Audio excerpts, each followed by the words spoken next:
सुबह कासिब की रोशनियां बर्फीले अंधेरों में लिपटी कपकपा रही थीं जब भारतीय फौज के सैकड़ों जवानों ने शमशेर नगर पर कैप्टन ताराचंद की कमान में धावा बोला। उन्होंने गांव में दाखिल होने से पहले अपना बारूद जी भर के फूंका था। हैरत की बात तो ये थी कि दूसरी तरफ से जवाब में एक गोली भी नहीं चलाई गई थी। ताराचंद ने तो इसे भी मुजाहिदीन ही की कोई चाल समझा था। अब तक उसके साथ मुजाहिदीन ने जो कुछ कर दिया था, उसके बाद से अब तक तो उसने एक लम्हे के लिए भी उन्हें अंडर एस्टिमेट नहीं किया था। लेकिन अब तो सैकड़ों मकानात पर मुश्तमिल शमशेर नगर राख का ढेर बन चुका था। बादियों नजर में इस बात का सवाल ही पैदा नहीं होता था कि अब वहां कोई जी नफ्स जिंदा बचा हो। उसने अपने जवानों को गांव में दाखिल होने का हुक्म दिया और सैकड़ों की तादाद में भारतीय फौज हवाई फायरिंग करते गांव में जा घुसे। उन्होंने कैप्टन ताराचंद के हुक्म पर गांव के कोनों खुदरों और मकानात के तहखानों में छुपे तमाम कश्मीरियों को भेड़ियों की तरह हाँक कर गांव के वस्त में मौजूद एक मैदानी कते में इकट्ठा कर लिया। कैप्टन ताराचंद की नजर बड़ी बेचैनी से एक एक औरत के चेहरे का जायजा ले रही थी, लेकिन उसकी तवक्कुआत के बरक्स उनमें ज़ैनब मौजूद नहीं थी। उसने गांव वालों को हुक्म दिया, कमांडर मुख्तार के तमाम रिश्तेदार एक तरफ हो जाएं। लेकिन ये क्या? उसकी हैरत की इंतहा न रही जब एक एक करके गांव के तमाम लोग दूसरी तरफ जमा हो गए। उसने गुस्से से खौलते हुए उन्हें गालियां देकर कहा, क्या मजाक है, क्या बकवास है ये? अचानक एक बूढ़ी औरत उसके सामने तनकर खड़ी हो गई। बोली, हम सब कमांडर मुख्तार के रिश्तेदार हैं। उसने नफरत से होंठ सुकेड़े और सिगरेट सुलगा कर बज़ाहिर खुद को नॉर्मल किया। उसने अपने सिपाहियों की तरफ मुंह फेर कर आंख से इशारा किया, जिन्होंने खटाक खटाक की आवाजें पैदा करते हुए अपनी गनों के बुलेट खींच लिए। लेकिन उसकी हैरत की इंतहा न रही जब उनमें से एक भी दूसरी तरफ नहीं गया। वो सब मरने के लिए तैयार थे। ताराचंद ने अपनी जिंदगी में इतने मफलूकुल हाल लेकिन बहादुर लोग नहीं देखे थे। उसका पारा आसमान को छूने लगा था। उसने गुस्से से खोलते हुए कहा, तो तुम उसके रिश्तेदार हो? मजमे में से बैक वक्त कई गुस्सीली आवाजें बुलंद हुई। हाँ, अचानक ही उसने बूढ़ी औरत को गिरबान से पकड़कर इतनी जोर से झटका दिया कि वो बेचारी मुंह के बल जमीन पर आन गिरी। उसकी इस हरकत पर कुछ नौजवानों ने बेइख्तियार उसकी तरफ बढ़ना चाहा, लेकिन दोनों के दरमियान खड़े भारतीय ब्लैक कैट्स कमांडोज ने उन्हें राइफलों के बट मारकर वापस धकेल दिया। ताराचंद ने अपना पिस्तौल हाथ में पकड़ लिया था। ज़ैनब कहाँ है? अचानक ही उसने जमीन पर गिरी बूढ़ी औरत को पस्तियों में जोरदार ठोकर मारते हुए पूछा। बूढ़ी औरत के अंदर का कहर उसकी जबान पर उतर आया। बोली, हरामजादे, मैं ज़ैनब ही हूँ, मेरा नाम ज़ैनब है। उसके मुंह से अपने मुताल्लिक गाली सुनकर ताराचंद वहशियाना अंदाज से उसे ठोकरें मारने लगा।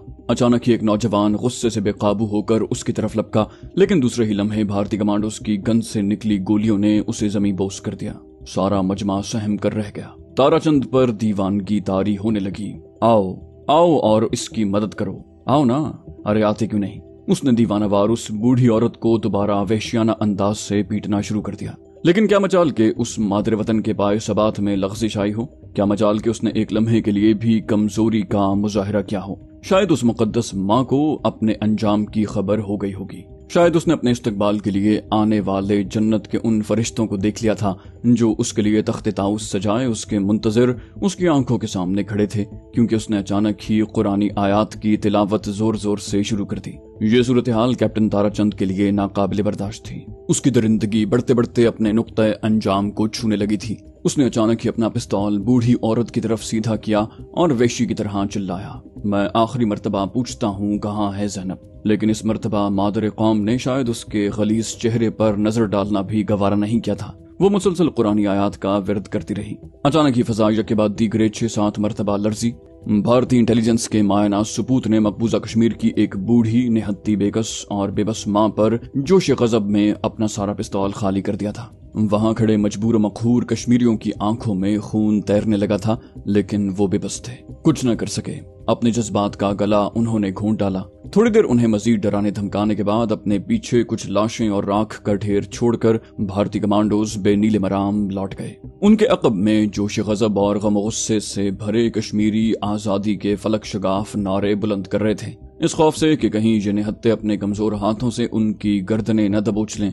भारतीय कमांडोज दीवानावार हवाई फायरिंग करते अपने ट्रकों पर सवार हो रहे थे। ऐन उन लम्हात में जब कैप्टन ताराचंद और उसके जवान शमशेर नगर पर हमलावर हुए थे, 3-4 घंटों की तबाहकुन बमबारी के बाद हजारों की तादाद में भारतीय फौज के जवान, जिन्हें नजदीक दूर से यहाँ इकट्ठे किया गया था, पहाड़ी जंगल पर धावा बोल रहे थे, जिस पर जगह जगह आग के शोले और धुएं के बादल उठ रहे थे। उस जगह पर इतनी जबरदस्त गोलाबारी की गई थी कि यहाँ शायद कोई परिंदा भी जिंदा न बचा होगा। अपने खौफ पर काबू पाने के लिए भारतीय फौज के जवान, जो जलती हुई लकड़ियों के चटकने की आवाज से भी सहम जाते थे, उल्टे सीधे जाप कर रहे थे। बज़ाहिर वो यही तासुर दे रहे थे कि सुबह की प्रार्थना कर रहे हैं, लेकिन असलियत क्या थी, उसकी गवाही उनके चेहरों पर लिखी थी। दोपहर गए तक उनका ये ऑपरेशन जारी रहा। जंगल में शायद ही कोई ऐसा हो जहां भारतीयों की लाई हुई तबाही के आसार दिखाई न दे रहे हों। सैकड़ों की तादाद में चरिंद परिंद जो रात को यहाँ बसेरा किए हुए थे, मुर्दा हालत में पड़े उनका मुंह चिढ़ा रहे थे। उन्हें एक भी मुजाहिद की लाश नहीं मिली थी। अलबत्ता इस बात के सबूत जरूर मिल गए थे कि यहाँ मुजाहिदीन के 2 खुफिया ठिकाने मौजूद थे, जिन्हें उन्होंने बड़ी तेजी से हंगामी हालत में खाली कर दिया था। लाखों रुपए का गोला बारूद फूंकने और फजा में बेशुमार आलूदगी पैदा करने के बावजूद भारतीयों को अपने मकसद में 1% भी कामयाबी हासिल न हुई थी। इस बात में शक कोई नहीं था कि गोलाबारी बड़े मंझे हुए अंदाज से और निशाने के ऐन मुताबिक की गई थी। जगह जगह जमीन पर गड्ढे पड़े थे जिन पर बमों के शेल धंसे दिखाई दे रहे थे, लेकिन मुजाहिदीन ने गालिबन यहाँ अपने हाइड आउट बनाते हुए इस हकीकत को नजरअंदाज नहीं किया था कि कभी उन पर वहशियाना गोलाबारी भी की जा सकती है। भारतीय फौज के पास फूंकने के लिए असलहे के बेशुमार ज़खायर मौजूद थे। वो महज अपना खौफ दूर करने के लिए बेपनाह गोला बारूद फूंक दिया करते थे। हमलावर फौज के ग्रुप कमांडर यहाँ मुजाहिदीन की कमीनगाह बड़ी हैरत से दिख रहे थे, जिन्होंने माहिर फौजियों की तरह पहाड़ी दर्रों की ओट में इस होशियारी से सुरंगनुमा मोर्चे बनाए हुए थे कि अगर उन पर कहीं से भी गोलाबारी की जाए तो वो न सिर्फ महफूज रहें, बल्कि पहाड़ी सिलसिलों की महफूज आड़ लेकर यहाँ से किसी और तरफ जाने बचाकर भी निकल सकें। इस सारी सरदर्दी और बेपनाह माली और जानी नुकसान का सिर्फ ये फायदा हुआ था कि इस जंगल में मौजूद मुजाहिदीन की एक कमीनगाह खाली हो गई थी। लेकिन इस बात की भी कोई जमानत नहीं थी कि अगले 4-5 या 8-10 रोज के बाद वो दोबारा यहाँ आ जाएंगे। कम से कम उस घने जंगल में भारतीय फौज का कोई दस्ता मुस्तकिल कयाम का खतरा मोल नहीं ले सकता था, जहां उन तक कोई भी मदद पहुंचने से पहले मुजाहिदीन उनको जहन्नम रसीद कर सकते थे। दोपहर तक जंगल का कोना कोना छानने के बाद जब कोई भी शिकार हाथ न लगा तो हजारों की तादाद में मुख्तलिफ छावनियों और स्टेशनों से मंगवाए गए फौजी जवान अपने अपने मुस्तकर की तरफ लौट गए। वो लोग अंधेरा फैलने से पहले पहले यहाँ से निकल जाना चाहते थे ताकि रात के अंधेरे में मुजाहिदीन की सूरत में खुद पर नाजिल होने वाली बलाओं से महफूज रह सकें।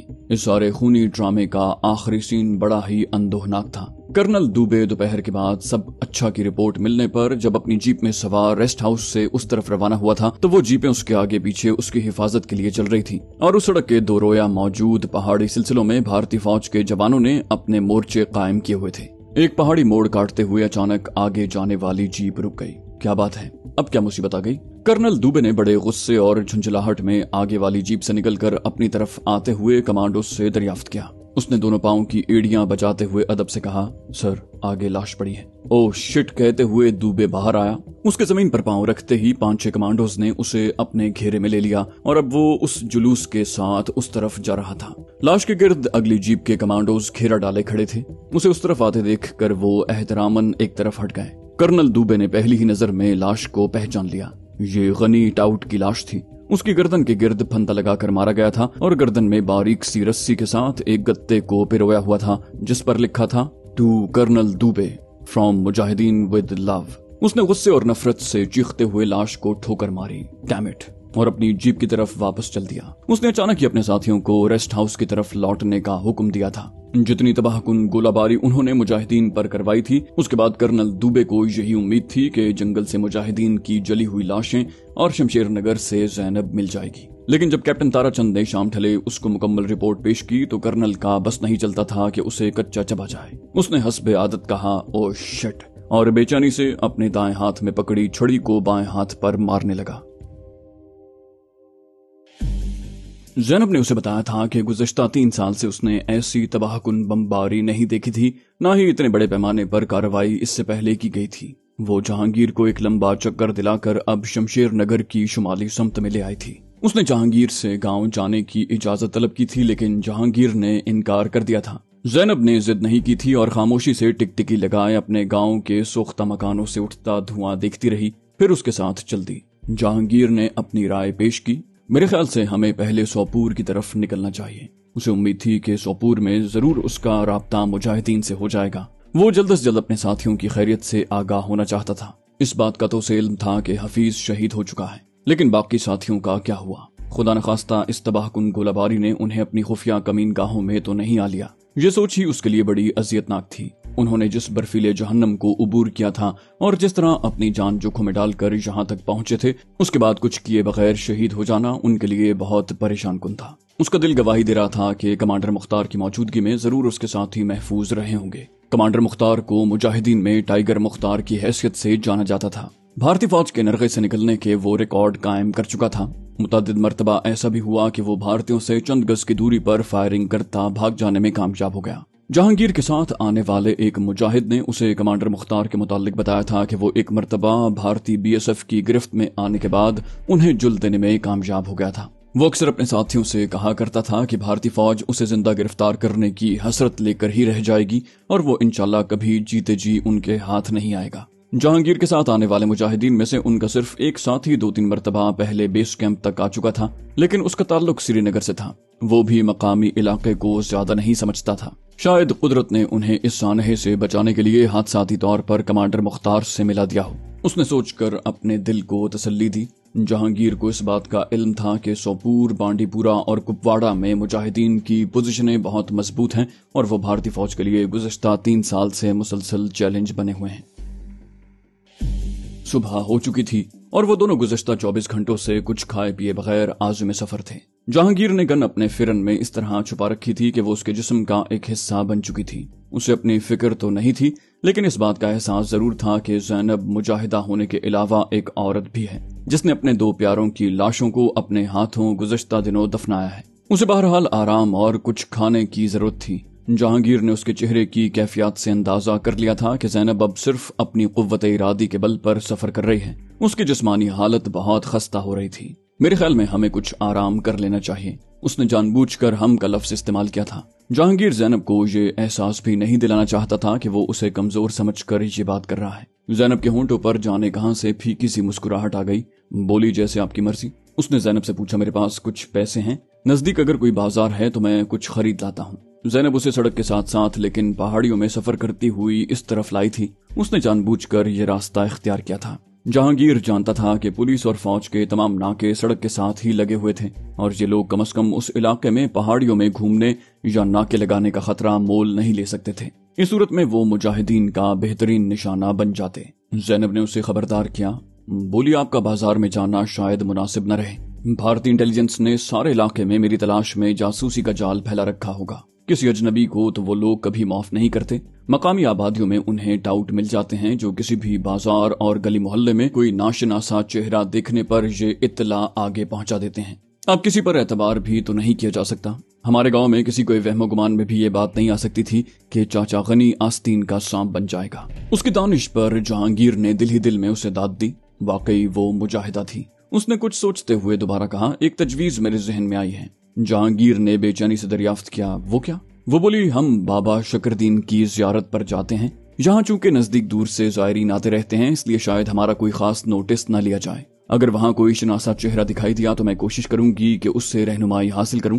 मुझे अक्सर मुजाहिदीन से शनासाई है जिन्हें मैं अपने भाई के साथ देखती रहती हूँ। ये लोग यकीनन मुझे भी पहचानते होंगे। मेरा अंदाजा है कि ऐसी जगहों पर अगरचे इंटेलिजेंस वालों ने भी अपना जाल फैलाया होता है, लेकिन मुजाहिदीन भी, खुसूसन जिनका ताल्लुक दूसरे इलाकों से होता है, आपस में मुलाकात करते हैं। आजकल चूंकि बाबा शकरदीन का उर्स भी चल रहा है, इसलिए यहाँ बाजार भी सजा होगा और ज्यादा लोगों की आमदोरफ्त भी होगी। ज़ैनब ने उसे अपने मंसूबे से आगाह किया। जहांगीर ने खदशा जाहिर किया। बोला, लेकिन तुम्हें भारतीय भी तो पहचान सकते हैं। वो बोली, नहीं, मैं अपने चेहरे को छुपा कर रखूंगी। उमूमन जहाँ आने वाली औरतें पर्दे में ही होती हैं, इसलिए किसी को एतराज भी नहीं होता। न ही वो खुदा न खास्ता अभी इतनी जुर्रत कर सकते हैं कि किसी मुसलमान औरत के चेहरे से चादर हटाने के लिए कहें। दोनों अब यहाँ से 3 किलोमीटर की दूरी पर वाक़े बाबा शकरदीन की ज़ियारत पर जा रहे थे। वो सोपूर में मौजूद थे और उससे बेहतर जगह उन्हें और कोई मयस्सर नहीं आ सकती थी। एक कदरे महफूज जगह से वो पहाड़ी सिलसिले से निकलकर सड़क पर आ गए, जहाँ से दोनों ने सड़क उबूर की। जहांगीर ने सर पर गर्म टोपी रखी थी और अपने मुंह और सर को भी एक गर्म मफलर से इस तरह ढांप रखा था कि वो बज़ाहिर सर्दी से भी महफूज था और उसका चेहरा भी दूसरों की नजरों से पोशीदा था। ज़ैनब ने भी अपने चेहरे को इस तरह ढांप लिया था जैसे औरतें पर्दा किया करती थीं। दोनों एक दूसरे के साथ साथ बज़ाहिर इस तरह चल रहे थे जैसे वो दोनों भी दूसरे लोगों की तरह किसी नजदीकी इलाके से इस ज़ियारत पर आए हों। 3 किलोमीटर के इस फासले को उसने दिल की तेज तेज धड़कनों और तेज तेज कदमों के साथ तय किया।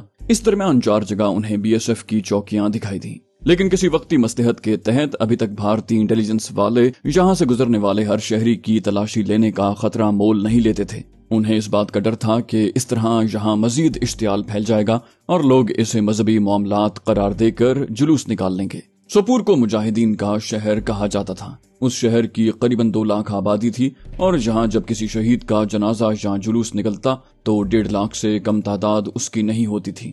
भारतीय जानते थे कि यहाँ का हर घर मुजाहिदीन का कला है। यही वजह है कि उन्होंने यहाँ अपने मुखबरों की तादाद भी बहुत ज्यादा रखी हुई थी। दोनों खुदा खुदा करके बाबा शकरदीन की ज़ियारत गाह पर पहुंच गए। ये वही इलाका था जहाँ रुस्वाए जमाना वेट लैब रेस्ट हाउस मौजूद था। उसी इंटेरोगेशन सेंटर में कर्नल दुबे मुजाहिदीन के हाथों लगे जख्म चाट रहा था। जहांगीर ने यहाँ पर सजी दुकानों में से एक से खाने के लिए कुछ खरीदा और कश्मीरी कहवे की एक केतली भी भर कर ले आया। दोनों ने ज़ियारतगाह के एक कोने में बैठकर बड़ी बददिली से ये सब कुछ जहर मार किया था। दोनों ही का दिल कुछ खाने को नहीं जा रहा था, लेकिन जहांगीर को अब एहसास हुआ था जैसे ये उसकी जिंदगी का सबसे अहम और खुशगवार हादसा बन गया था। ज़ैनब के लिए उसके दिल में मौजूद बेपनाह अकीदत पर अब एक और जज्बा भी शिद्दत से गालिब आने लगा था। अभी वो इस जज्बे को नाम देने के लिए तैयार नहीं था, लेकिन उसे एहसास होने लगा था जैसे बड़े नामहसूस अंदाज में ज़ैनब ने उसके दिलो दिमाग पर अपनी गिरफ्त बड़ी मजबूत कर ली है। जहांगीर के लिए ये एहसास बड़ा खुशकुन था।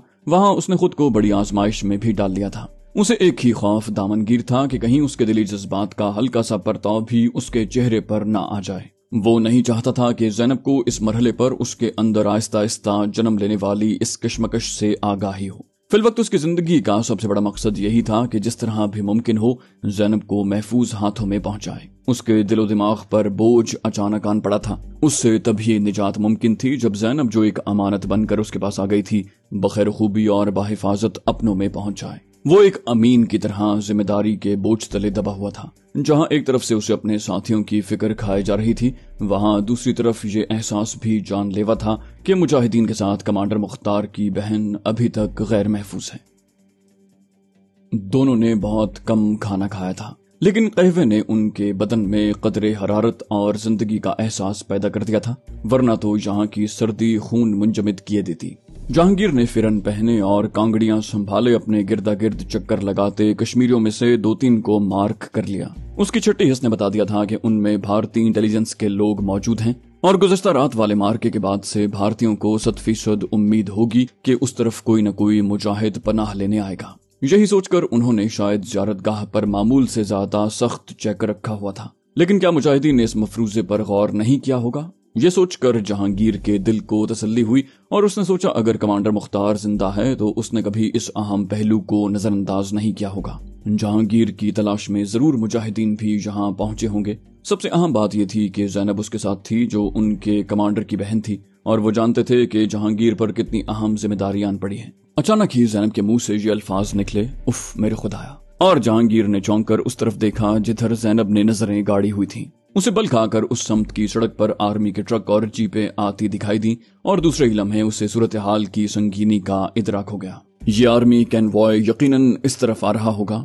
गो के भारतीय फौज की ये मामूल की प्रैक्टिस थी। वो किसी भी लम्हे किसी भी इलाके को घेरे में लेकर वहाँ की सारी आबादी को एक जगह इकट्ठा कर लिया करते। उसके बाद काले शीशों वाली एक जीप वहाँ आ जाती थी जिसमें कोई गद्दार या घर का भेदी फौज ने छुपाया होता था। ये आस्तीन के सांप उमूमन वो थे जो चंद टकों या फिर अपनी मजबूरियों के लिए बिकाऊ माल बनकर अपने ही लोगों के खून से होली खेला करते थे। तो दोस्तों ये थी हमारी आज की एपिसोड। उम्मीद करते हैं आपको हमारी कहानी पसंद आई होगी। जाने से पहले इस वीडियो को लाइक कीजिए और शेयर करना मत भूलिए। कमेंट करके हमें बताइए कि आपको हमारी वीडियो कैसी लगी। और अगर अभी तक आपने इस चैनल को सब्सक्राइब नहीं किया तो इसे सब्सक्राइब कीजिए और बेल आइकन दबाकर ऑल नोटिफिकेशंस ऑन कर लीजिए।